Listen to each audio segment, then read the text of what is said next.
Hello friends, આજે આપણે કારેંગના ઢોકળી બનાવીશું. આને કારેંગના કહેવામાં આવે છે. તો એને આપણે સૌપ્રથમ છોલી લઈશું. આપણે હવે કારેંગનાને છોલી લીધા છે. હવે એને આપણે સમારી લઈશું. તો ફ્રેન્ડ્સ, આપણે હવે કારેંગનાને સમારી લીધા છે. ફ્રેન્ડ્સ, હવે કારેંગનાને આપણે સમારી લીધા છે. એને બરોબર ધોઈને હવે એને આપણે વઘાર કરીશું. તેના માટે અમે એક કઢાઈ લીધી છે. એમાં અમે 5 થી 6 મોટી ચમચી તેલ એડ કરીશું.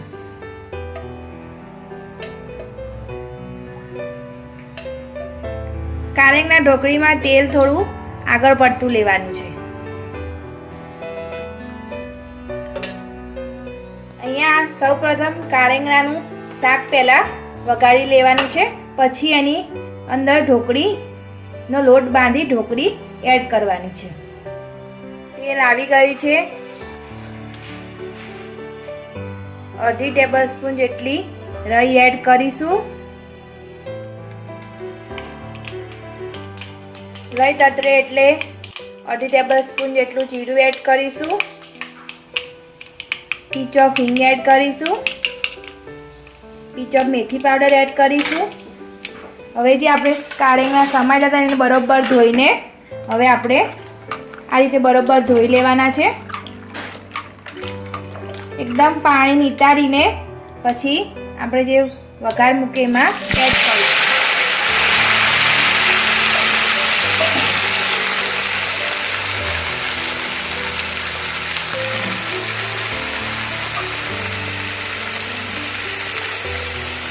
તો સૌપ્રથમ સ્વાદ અનુસાર મીઠું એડ કરીશું. 1 ટેબલસ્પૂન જેટલું લાલ મરચું એડ કરીશું. 1 ટેબલસ્પૂન જેટલી હળદર એડ કરીશું. પછી આ બધું હવે મિક્સ કરી લેવાનું છે. આ શાકને 10 થી 15 મિનિટ સુધી સૌપ્રથમ ચડવા દેવાનું. પછી એમાં આપણે ઢોકળી એડ કરવાની છે. એના પર હવે ઢાંકણ ઢાંકીને 10 મિનિટ સુધી ચડવા દઈશું. તો ફ્રેન્ડ્સ, ઢોકળી માટે અહીંયા સૌપ્રથમ અમે 4 વાટકી જેટલો બાજરીનો લોટ લઈશું. પછી 1 ટેબલસ્પૂન જેટલો અજમો એડ કરીશું.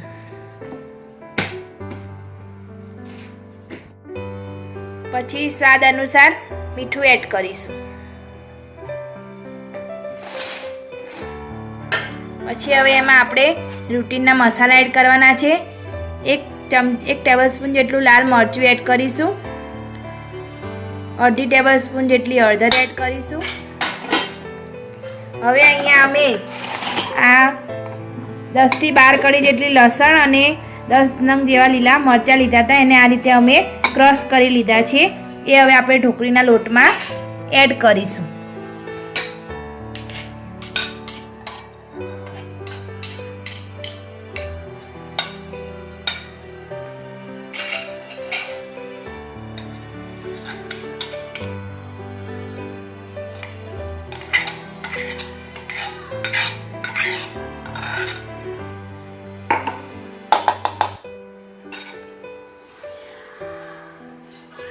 હવે એનો આપણે લોટ બાંધી લઈશું.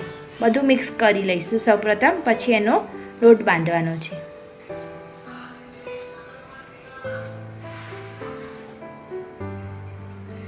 થોડું થોડું પાણી એડ કરતા જવાનું અને લોટ બાંધતા જવાનો. બહુ ઢીલો પણ નહીં અને બહુ કઠણ નહીં, મીડિયમ રાખવાનો છે લોટને.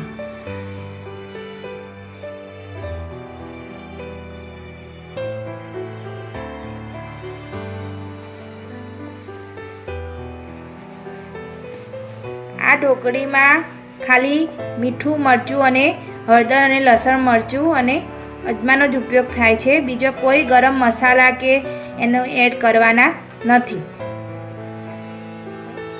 હવે કારેંગના ઢોકળી માટેનો ઢોકળીનો લોટ રેડી થઈ ગયો છે. હવે એને આપણે થેપીએ એ રીતથી થેપવાનું છે. અમે તમને બતાવીશું. આ રીતે 2 હથેળીઓથી આ રીતે વડાની જેમ થેપવાની છે.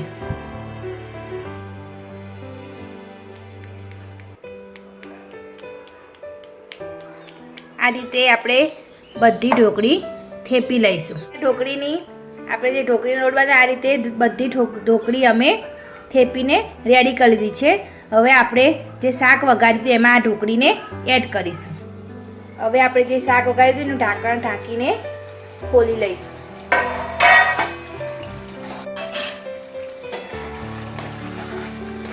આપણું કારેંગાનું શાક અડધું ચડી ગયું છે. હવે એમાં આપણે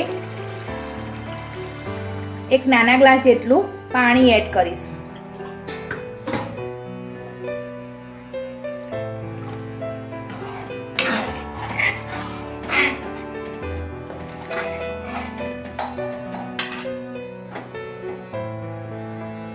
હવે એમાં આપણે ઢોકળી મૂકીશું.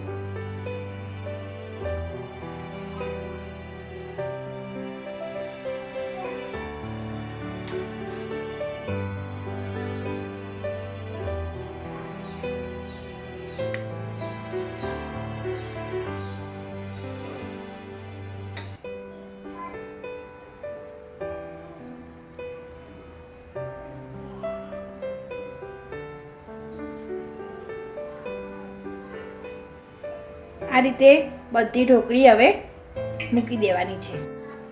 હવે આપણે બધી ઢોકળી મૂકી દીધી છે. હવે એને ઢાંકણ ઢાંકીને પોણા કલાક સુધી ચડવા દેવાની છે.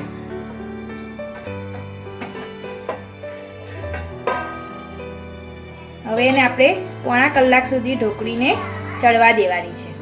તો ફ્રેન્ડ્સ, આપણી કારેંગના ઢોકળી હવે તેલ છૂટી ગયું છે અને કારેંગના ઢોકળી રેડી થઈ ગઈ છે. હવે આપણે આને સીધી જ પીરસવાની છે. તો ફ્રેન્ડ્સ, આપણી કારેંગના ઢોકળીને સર્વિંગ પ્લેટમાં સર્વ કરી દીધી છે. અને એમાં તમારે થોડું ઘી એડ કરવાનું છે. ઘી નાખીને આ ઢોકળી એટલી મસ્ત લાગે છે અને ટેસ્ટી પણ લાગે. તમે પણ આ રીતે બનાવજો, બહુ જ મસ્ત બને છે. અમે એને કઢી સાથે ખાઈએ છીએ. તમે આ ઢોકળીને એકલી પણ તમે ખાઈ શકો છો. તો તમને અમારી આ રેસીપી કેવી લાગી એમને કોમેન્ટ બોક્સમાં જરૂરથી બતાવજો. અમારી ચેનલને લાઈક કરજો, શેર કરજો, સબસ્ક્રાઈબ કરજો.